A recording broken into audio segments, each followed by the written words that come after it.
स्वागत है आपका ट्रिक्स के दुनिया में।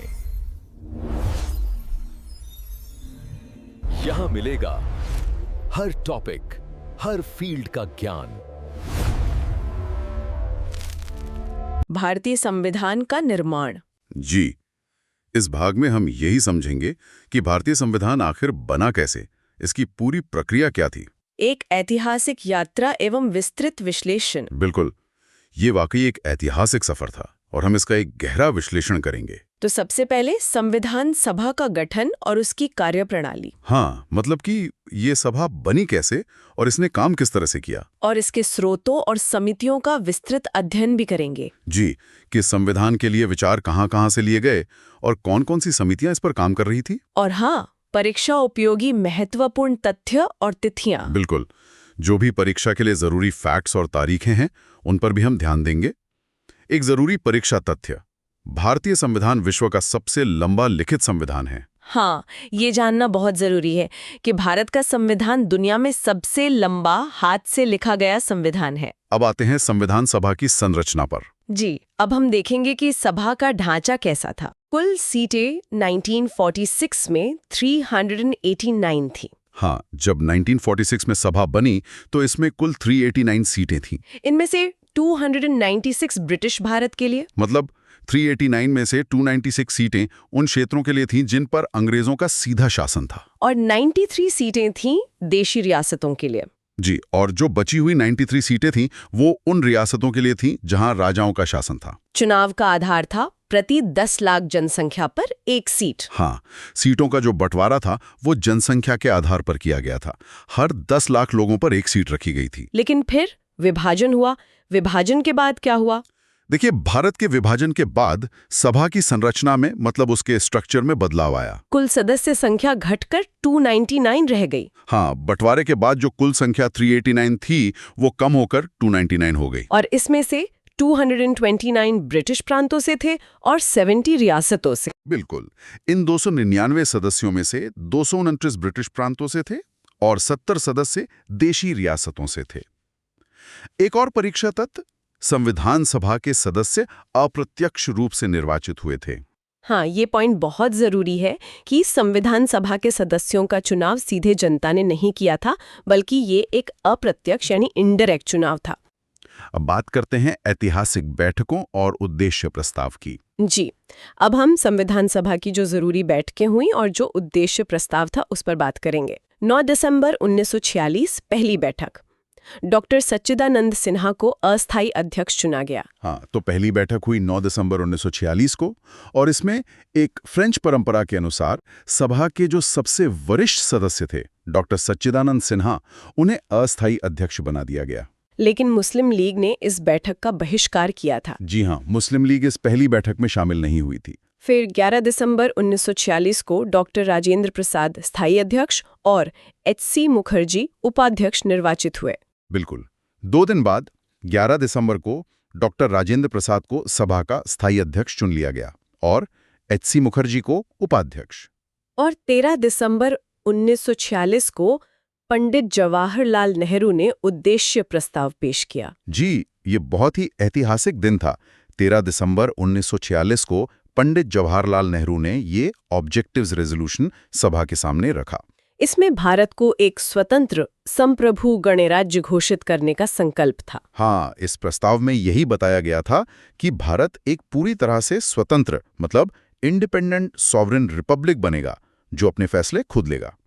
परीक्षा तथ्य ये है कि उद्देश्य प्रस्ताव को 22 जनवरी 1947 को सर्वसम्मति से स्वीकार किया गया, जो बाद में प्रस्तावना बना। बिल्कुल सही, ये उद्देश्य प्रस्ताव 22 जनवरी 1947 को पास हुआ और यही आगे चलकर हमारे संविधान की प्रस्तावना यानी प्रिएम्बल का आधार बना। अब आते हैं प्रारूप समिति पर यानी ड्राफ्टिंग कमेटी पर। जी, ये सबसे महत्वपूर्ण समितियों में से एक थी। अब इसके बारे में जानेंगे। इसका गठन हुआ 29 अगस्त 1947 को, स्वतंत्रता के ठीक बाद। हाँ, इस समिति का गठन भारत की आज़ादी के तुरंत बाद 29 अगस्त 1947 को ही कर दिया गया था। अध्यक्ष थे डॉक्टर B.R. अम्बेडकर। जी, इसके चेयरमैन थे डॉक्टर भीमराव रामजी अम्बेडकर। और इसमें अन्य 6 सदस्य भी थे। हाँ, अध्यक्ष के अलावा इसमें 6 और सदस्य थे। 1 एन गोपालस्वामी अयंगर, 2 अल्लादी कृष्णस्वामी अय्यर, 3 डॉक्टर के एम मुंशी, 4 सैयद मोहम्मद सादुल्ला, 5 एन माधवराव जो BL मित्तर की जगह आए थे और 6 TT कृष्णमाचारी जो DP खेतान की जगह आए थे। जी हाँ, ये 6 सदस्य थे। N Gopalaswami Ayyangar, Alladi Krishnaswami Ayyar, doctor KM Munshi, Syed Mohammad Saadulla, N Madhavrao और TT कृष्णमाचारी। जैसा कि बताया गया, इनमें से 2 सदस्य बाद में बदले गए थे। प्रारूप समिति ने संविधान का पहला ड्राफ्ट फरवरी 1948 में प्रकाशित किया था। हाँ, ये याद रखने वाली बात है कि इस समिति ने संविधान का जो पहला मसौदा था वो फरवरी 1948 में जनता के सामने चर्चा के लिए रखा था। अगला विषय है संविधान सभा की महिला सदस्य। जी, अब हम जानेंगे कि संविधान सभा में कौन-कौन महिला सदस्य शामिल थीं। कुल संख्या थी 15 महिलाएं। हाँ, संविधान सभा में कुल 15 महिला सदस्य थीं। उनके प्रमुख योगदान क्या थे? तो इनमें से कुछ के जो मुख्य योगदान हैं उन पर नजर डालते हैं। बेगम एजाज रसूल, एकमात्र मुस्लिम महिला सदस्य। उन्होंने धर्मनिरपेक्षता की वकालत की। जी, बेगम एजाज रसूल सभा की एकमात्र मुस्लिम महिला सदस्य थीं और उन्होंने सेक्युलरिज्म का पुरजोर समर्थन किया था। दाक्षायणी बेलायुधन, एकमात्र दलित महिला सदस्य। उन्होंने अस्पृश्यता के खिलाफ आवाज उठाई। हाँ, दाक्षायणी वेलायुधन एकमात्र दलित महिला सदस्य थी और उन्होंने छुआछूत के खिलाफ बहुत मजबूती से आवाज उठाई। हंसा मेहता, इन्होंने मौलिक अधिकारों में लैंगिक समानता सुनिश्चित की। बिल्कुल, हंसा मेहता ने ये सुनिश्चित करने में एक बड़ी भूमिका निभाई कि मौलिक अधिकारों में पुरुषों और महिलाओं के लिए बराबरी हो। सरोजनी नायडू, भारत कोकिला, नागरिक स्वतंत्रता की पक्षधर। जी, सरोजिनी नायडू जिन्हें हम नाइटिंगेल ऑफ इंडिया भी कहते हैं, उन्होंने नागरिकों की आजादी का समर्थन किया। एक परीक्षा तथ्य है कि अम्मू स्वामीनाथन ने मौलिक अधिकारों पर महत्वपूर्ण बहस में भाग लिया था। हाँ, ये याद रखें कि अम्मू स्वामीनाथन ने भी मौलिक अधिकारों पर जो चर्चा हुई उसमें एक बहुत ही महत्वपूर्ण भूमिका निभाई थी। अब देखते हैं प्रमुख समितियां और उनके अध्यक्ष। जी, इस भाग में हम संविधान सभा की मुख्य समितियां कौन सी थीं और उनके अध्यक्ष कौन थे, ये देखेंगे। संघ शक्ति समिति और संघीय संविधान समिति के अध्यक्ष थे। हाँ, जवाहरलाल नेहरू 2 मुख्य समितियों के अध्यक्ष थे। एक थी यूनियन पावर्स कमेटी और दूसरी यूनियन कॉन्स्टिट्यूशन कमेटी।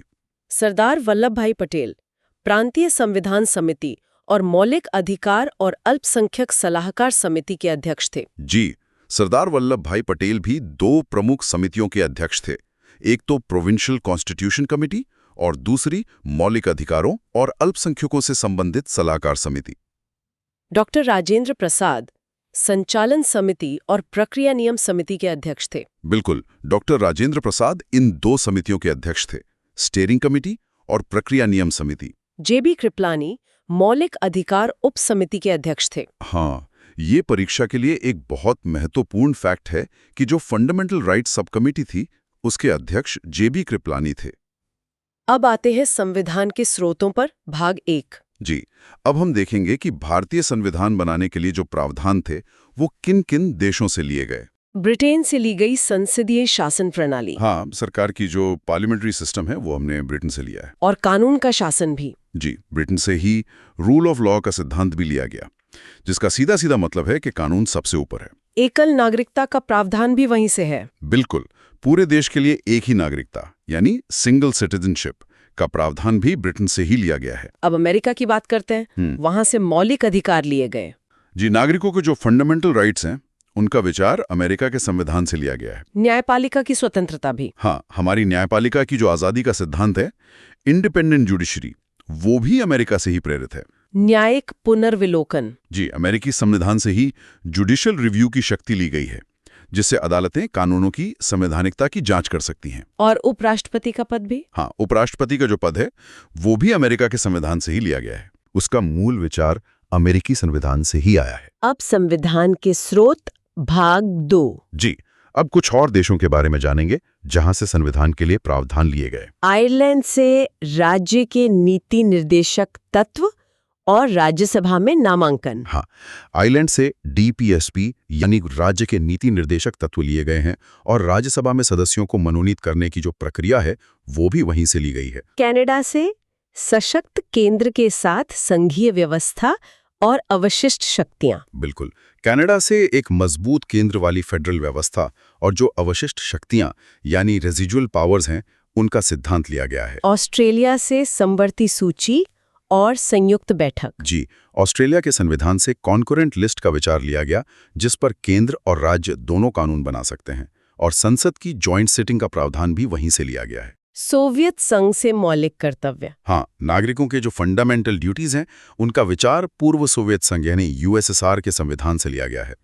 एक जरूरी परीक्षा तथ्य, संविधान संशोधन की प्रक्रिया दक्षिण अफ्रीका से ली गई है। जी, ये परीक्षा के लिए बहुत जरूरी है कि संविधान में संशोधन यानी कॉन्स्टिट्यूशन अमेंडमेंट करने की जो प्रक्रिया है वो दक्षिण अफ्रीका के संविधान से अपनाई गई है। अब बात करते हैं निर्माण प्रक्रिया की, इसमें लगे समय और कुछ और तथ्यों की। जी, इस भाग में हम देखेंगे कि संविधान बनाने की प्रक्रिया में कितना समय लगा और दूसरे जरूरी फैक्ट्स क्या थे। 2 वर्ष 11 माह 18 दिन। हाँ, हमारे संविधान को बनाने में कुल 2 साल 11 महीने और 18 दिन का वक्त लगा था। इस दौरान कुल 11 सत्र आयोजित किए गए। जी, इस पूरे समय में संविधान सभा के कुल 11 सत्र यानी सेशंस हुए। और कार्य दिवस थे कुल 165 दिन। हाँ, संविधान सभा ने कुल 165 दिनों तक बैठकें की, मतलब काम किया, जिसमें से प्रारूप पर चर्चा 114 दिन चली। बिल्कुल, इसमें से 114 दिन तो सिर्फ संविधान के ड्राफ्ट पर चर्चा करने में ही लगे।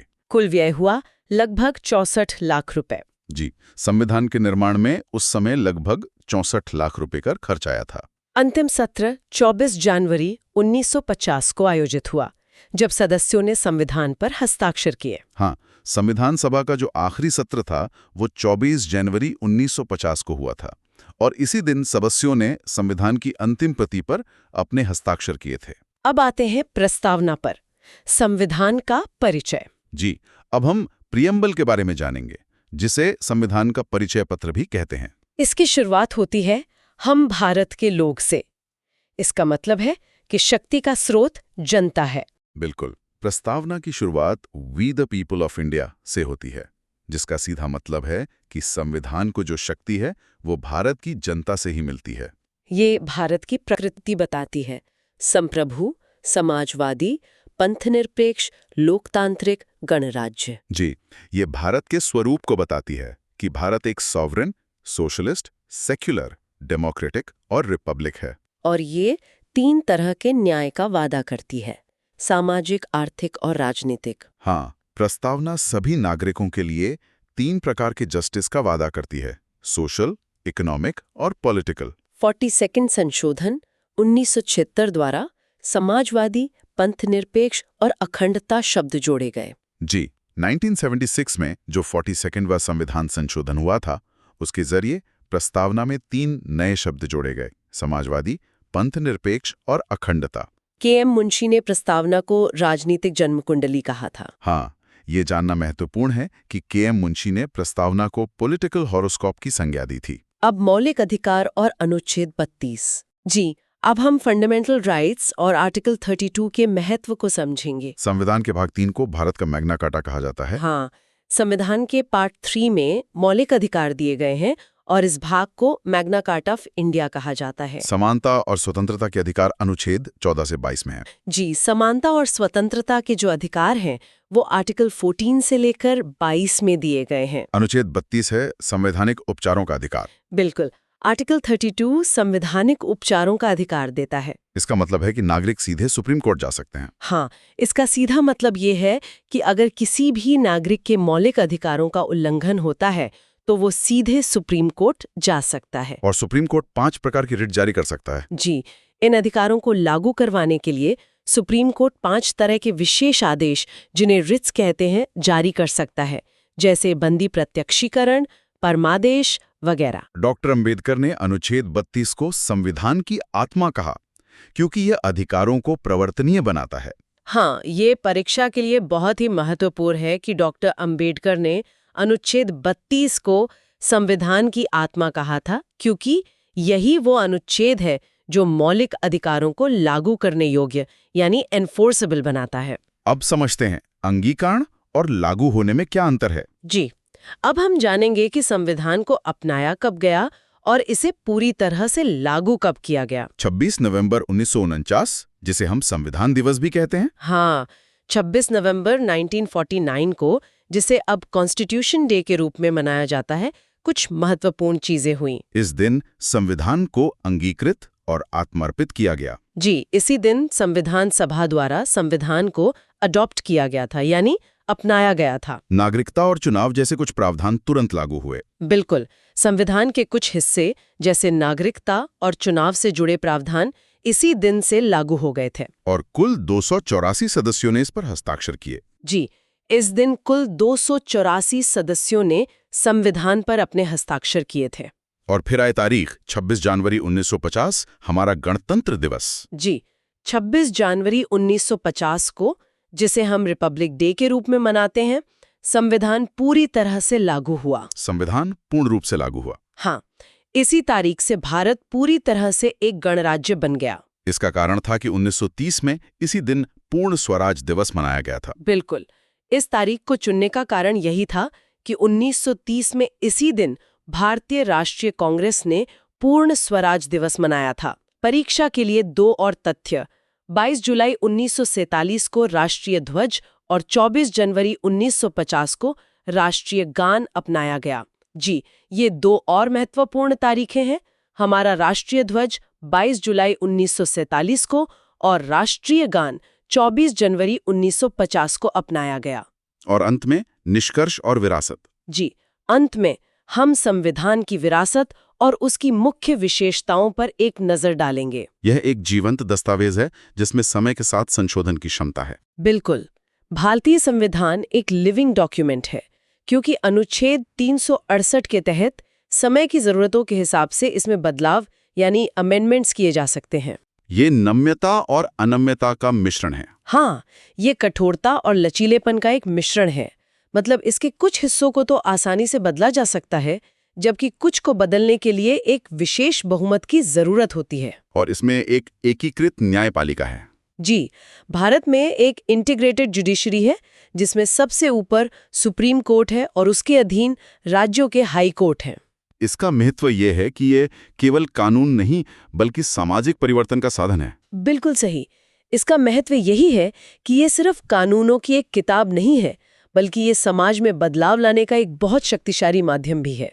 और अंतिम परीक्षा तथ्य: मूल संविधान प्रेम बिहारी नारायण रायजादा द्वारा इटालिक शैली में हस्तलिखित था। जी, ये एक बहुत ही रोचक तथ्य है कि भारत का जो मूल संविधान है, उसे प्रेम बिहारी नारायण रायजादा ने अपने हाथों से बहुत सुंदर इटालिक लिखावट में लिखा था। Thanks for watching. Like, share and subscribe for more amazing content.